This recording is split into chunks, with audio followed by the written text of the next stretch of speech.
নমস্কার আমার প্রিয় দিদি বোনেরা বন্ধুরা, রিয়াল ব্লগার মাম্পি চ্যানেলে সবাইকে স্বাগত। যে যেখান থেকে আজকের ব্লগটি দেখছো সবাইকে অনেক ধন্যবাদ আর ভালোবাসা জানিয়ে আজকের ভিডিওটি শুরু করছি। শ্বশুর বাড়িতে গিয়েছিলাম, গাছের থেকে আম পেড়ে নিয়ে এসেছি। গাছ ভর্তি আম প্রত্যেকবারই হয়, এত তো আর আনা সম্ভব হয় না, যতটা পেরেছি নিয়ে এসেছি। আর এখানে থাকলে তো এগুলো আসলে আমাকে কিনে খেতে হয়। আম কাঁঠাল আমাদের বাড়িতে আমরা কখনোই কিনি না। বিশেষ করে এই যে কাঁচা আম এগুলো তো গাছের মধ্যেই হয়, আর পাকা আম যেগুলো থাকে সেগুলো তো অবশ্যই কিনে খাই। তো চাটনি করার জন্য বা আচার করার জন্য সবসময় তোমাদের দাদা একটা দুটো কিনে নিয়ে আসে, ওটা দিয়েই চলে। আর বাড়ি থেকে তো আর সবসময় গিয়ে আনা সম্ভব হয় না। তো এবার গিয়েছিলাম যখন, বেশি করে আম নিয়ে এসেছি, যে পুরো সিজনটা যেন আচার বানিয়ে রাখতে পারি, আর কিছুটা সংরক্ষণ করেও রাখবো যেন পরে আর কাঁচা আম কিনতে না হয়। যেখানকার যেমন পরিস্থিতি সেখানে সেভাবেই চলতে হবে, করার কিছু নেই। তারপরেও এগুলো যেহেতু বাড়িতেই পাওয়া যায় তাই কিনে খেতে মাঝে মাঝে আমার একটু গায়েই লাগে। তো আম তেল বানাবো, এতগুলো আম এক একটা এক এক রকমভাবে রেসিপি করে করে রেখে দেবো। আর আম তেল খেতে তো খুবই ভালো লাগে, গরমেতে গরম ভাতের সাথে যদি একটুখানি আম তেল হয় তাহলে কোনো কথাই নেই। তো ভাবলাম যে কিছুটা বানাই, বানানোর পরে দেখি কেমন হয়, তারপরে বাদবাকিগুলো বানাবো। কিছুটা গুড়ের আচারও বানাবো, আজ বানাবো না, অল্প অল্প করে এক এক দিন করে এক এক রকমভাবে বানিয়ে রাখবো। আর প্রত্যেকবারই আমের আচার কিন্তু আমার মাস্ট, আর তোমাদের সাথে শেয়ার করি বিভিন্ন রকমভাবে আমি আমের আচার বানাই। আর আমের আচার আসলে আমি আগে বানাতে পারতাম না, আমার শাশুড়ি খুব সুন্দর করে বানায়, তো মায়ের থেকেই শেখা আমের আচার কি করে বানাতে হয়। তো এই তো আজকে আচার বানাবো না, কিন্তু আম তেল বানাবো। তো বাইরে এত ভালো রোদ্র উঠেছে, আমগুলো কেটে এখন রোদ্রে দিয়ে দিয়েছি। 2 ঘন্টার মতো রোদে রাখবো। আর এটা রোদে না রেখে ফ্যানের নিচেও যদি 2 ঘন্টার মতো রাখা যায় তাও কিন্তু হয়। তো অনেকেই না আমাকে এই কন্টেনারগুলোর কথা অনেকবার জিজ্ঞেস করছিলে যে এগুলো কীরকম, একটু ডিটেলসে দেখাতে বা কোথা থেকে নিয়েছি। প্রথমত এটা আমি একদমই অনলাইন থেকে নিইনি, স্টোরের থেকে নিয়েছি দেখে। আর তার সাথে এটা হলো কাচের কন্টেনার।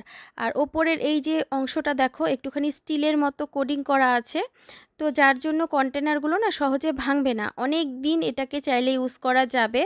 আর খুব সুন্দর করে পরিষ্কার করা যায়, ধোয়া যায়, মোছা যায়, মানে নষ্ট হয় না। তো আমি তো অনেক দিন থেকে ব্যবহার করছি, প্রায় 2 বছরের মতো হয়ে গেল, এখনও কিন্তু যেমনটা তেমনই আছে।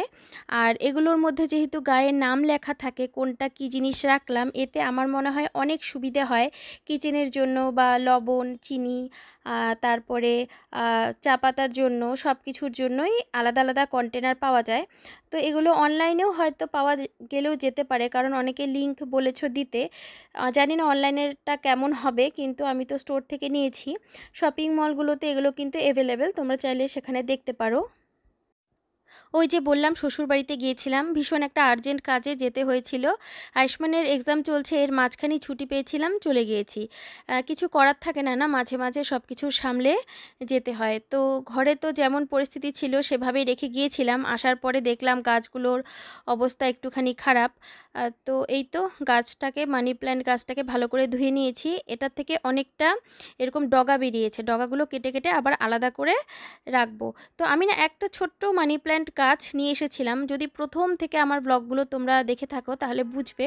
সেই ছোট্ট একটা গাছ দিয়ে আজকে অনেকগুলো গাছ হয়ে গেছে, মানে অনেক জায়গায় সেটা থেকে ডগাগুলো কেটে কেটে লাগিয়ে লাগিয়ে আজকে প্রায় 4-5টার মতো গাছ আমার ঘরে হয়ে গেছে। কিন্তু যখন এনেছিলাম ঠিক এরকম একটা ছোট্ট গাছ ছিল। তো মানি প্ল্যান্ট গাছগুলো এর জন্য আমার ভালো লাগে, অল্প থেকেই হয়ে যায়।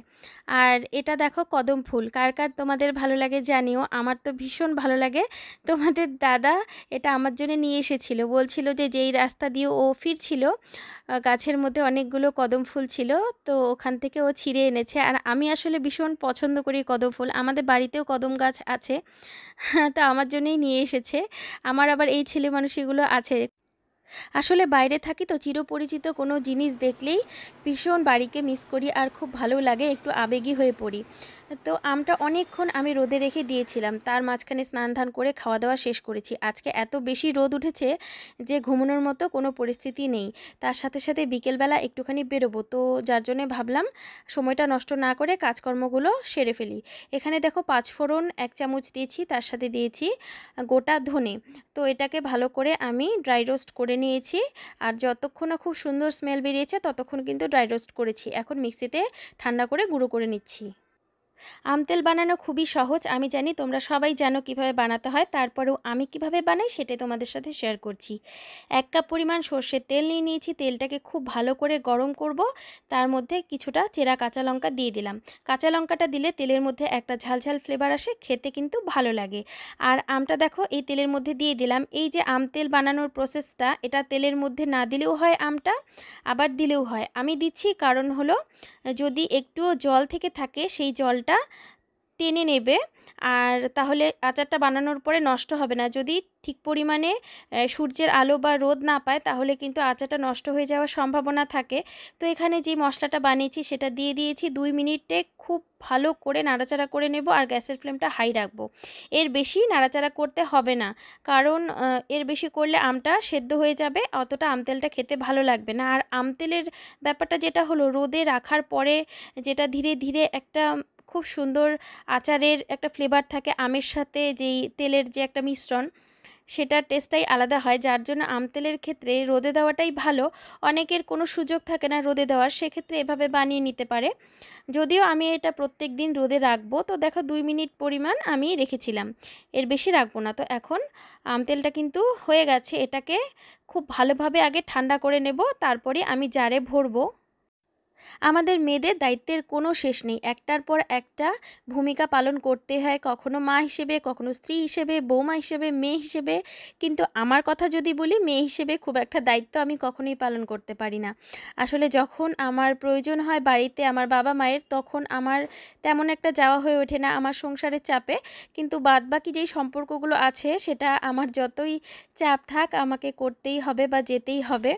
আর বাবা মায়ের ক্ষেত্রে যেটা হয়, তাদেরকে যদি একটু বুঝিয়ে বলা যায় তাহলে তারা বুঝে নেয় ব্যাপারটা, তারা অতটা প্রেশার ক্রিয়েট করে না। কিন্তু বাকিরা তো সেটা নয়, বাকিরা তো সেটা বোঝে না, বা তাদের বোঝার কথাও নয়।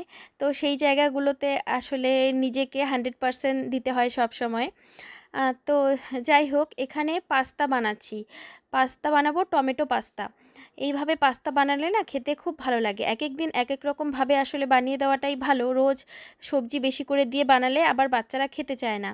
আর ওই যে বললাম একটুখানি বাইরে যাব, যার জন্য বিকেলের টিফিনটা রেডি করে নিচ্ছি। যেহেতু রান্নাঘরে এসেইছি, একবারে কাজকর্মগুলো শেষ করে বেরোনো ভালো আসলে।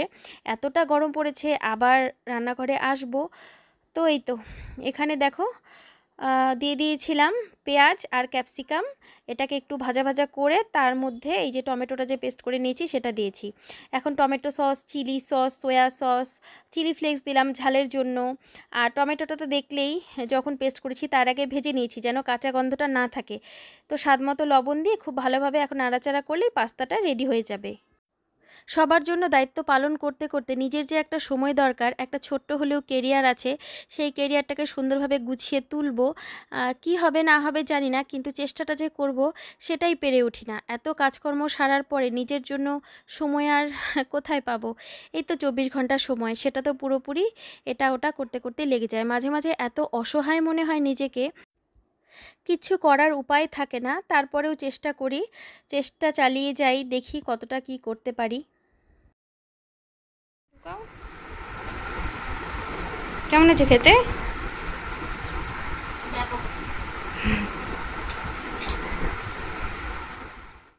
আচারটাকে কন্টেনারে ভরে নিচ্ছি, খুব ভালো করে ঠান্ডা করে নিয়েছিলাম। কিন্তু প্রত্যেক দিন রোদে রাখবো। আমের আচারের নিয়মই হলো যত বেশি করে রোদে রাখা যায় ফ্লেভারটা তত বেশি এনহ্যান্স হতে থাকে। তো আমার তো ভীষণ ভালো লাগে। আর এবার ভেবেছি অনেক রকমের আচার করব, আর কোনটা কিভাবে করব অবশ্যই তোমাদের সাথে তো শেয়ার করতেই থাকবো। বাজারের কেনা আচারে খুব বেশি পরিমাণে প্রিজারভেটিভ দেওয়া থাকে, তাই অ্যাভয়েড করার চেষ্টা করি সব সময়। আর আচারের ক্ষেত্রে এটা ঘরেই বানিয়ে নেওয়ার চেষ্টা করি। আর একটুখানি সময় পেলে এই জিনিসগুলো টুকটাক করে বানাতে আমার কিন্তু ভালোই লাগে। আর এখানে দেখো কিছুটা সর্ষের তেল গরম করে আবার ঠান্ডা করে নিয়েছিলাম। এবার আচারের মধ্যে দিয়ে দেবো, কারণ তেলের পরিমাণটা বেশি হলে খেতে বেশি ভালো লাগবে। অনেক দিন থেকে মনের মধ্যে একটা সুপ্ত ইচ্ছে রেখে দিয়েছিলাম, সেটা আর ঘরে কাউকে বলিনি, মনে মনেই ছিল যে যখন প্রয়োজন হবে সবাইকে জানাবো। তো ইচ্ছেটা কি অবশ্যই তোমাদেরকে বলবো। আজকে এত গরম পড়েছে, তো তোমাদের দাদাকে বলেছিলাম তাড়াতাড়ি ফিরতে। তো কয়েকদিন থেকে বলছিল এত গরম পড়েছে, গরম পড়েছে। তো আমিও দেখলাম যে কথাটা ঠিকই। তো তোমাদের দাদার ইচ্ছে ছিল যে ঘরে এসি লাগানো, কিন্তু আমি না বলে দিয়েছি, কারণ দেখো আমরা তো রেন্টে থাকি, আবার কখন এখান থেকে চলে যাব, তো সেগুলো আবার খুলতে হবে, এত ঝামেলা না করে তো একটা কুলার কিনে নিয়ে আসারই ইচ্ছে ছিল। তো গিয়েছিলাম মার্কেটে, গিয়ে এটা কিনে নিয়ে এসেছি, আর এটা আমি আমার নিজের উপার্জনের টাকা দিয়ে কিনেছি তোমাদের দাদা আর আয়ুষ্মানের জন্য, কারণ ওদের এত গরম লাগে বলছে। তো আমি মনে মনে ওটাই ভাবছিলাম যে ওদের দুজনকে একটা গিফট করব বা সারপ্রাইজ দিব, যেটা সেটা ওদেরকে আর বলা হয়নি। তো যখন মার্কেটে গেলাম বললাম, প্রথমে তো তোমাদের দাদা না বললো, তারপরে একটু খুশিও হলো দেখলাম। কিনে নিয়ে আসার পর আমার এতই দুর্ভাগ্য, এত গরমের জন্য আনা হলো, দেখো বাইরে বৃষ্টি। তো আমার মনটা এতটাই খারাপ হয়ে গেল। আর বৃষ্টিটা ঠিক এতটা পরিমাণে হয়েছে, দেখো ঘরে আমার জল ঢুকে গেছে, মানে হাওয়াটা খুব বেশি পরিমাণে ছিল। আয়ুষ্মানের জুতোগুলোও স্কুলের বাইরে ছিল, সেগুলোও ভিজে গেছে, বারান্দাতে এতটা জল হয়ে গিয়েছিল, আর একটু হলেও ঘরে জল ঢুকবে, তো এরকম একটা পরিস্থিতি। তো করার কিছু নেই, কপালে যদি খারাপ থাকে তাহলে খারাপই হয়, বলে না।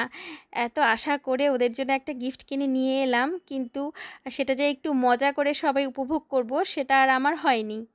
এখন বাজে রাত 11টা, প্রচুর বৃষ্টি হলো। তোমাদের দাদা গেছে নিচে গ্যারেজে গাড়িটা তুলতে, তখন তো গাড়ি তোলা হয়নি, কারণ ভাবলাম যে ঠিক আছে আগে কুলারটা সেট ঠেট করে তারপরে গাড়ি তোলা যাবে। এতটা বৃষ্টি আসবে আমরা আসলে ভাবতেই পারিনি।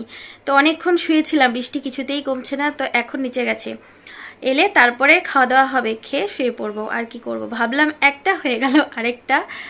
তো যাই হোক, গরম তো আবার পড়বেই, তাই না? আজকে একটু ঠান্ডা ঠান্ডাই লাগছে, তো জিনিসটা এনে আর কোনো কাজে লাগলো না। তো চলো আজকের ভিডিওটা এখানেই এন্ড করছি, ভীষণ ক্লান্ত লাগছে। দেখা হবে অন্য কোনো ব্লগে, ততক্ষণের জন্য তোমরা সবাই খুব ভালো থেকো, সুস্থ থেকো, সাবধানে থেকো।